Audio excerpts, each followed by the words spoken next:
And so it will be at the end of time again.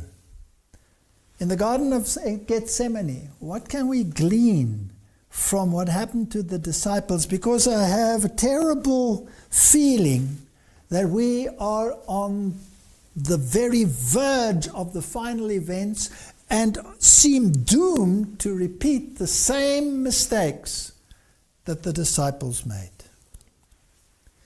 Matthew chapter 26 from verse 36.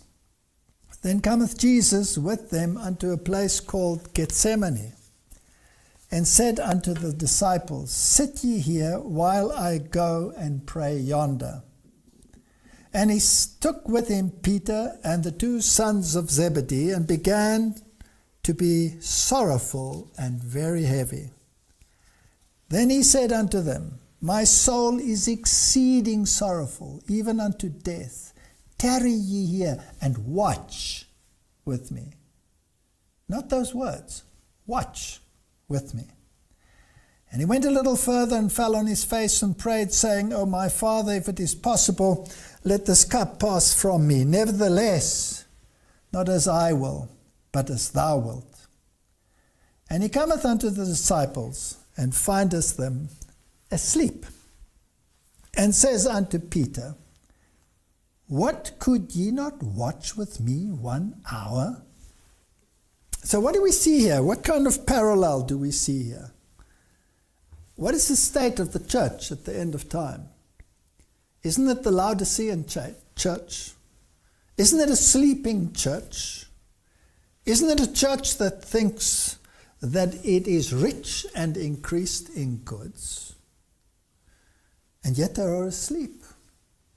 Here in the moment of crisis, the disciples are asleep. And Jesus goes to them and he says to Peter, What? Could ye not watch with me 1 hour? Watch and pray that ye enter not into temptation. The spirit indeed is willing, but the flesh is weak. He went away again the second time and prayed, saying, O my Father, if this cup may not pass away from me, except I drink it, thy will be done.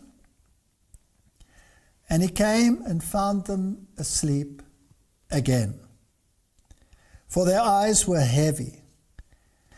And he left them and went away again and prayed the third time, saying the same words. Then cometh he to his disciples and says unto them, Sleep on now, and take your rest.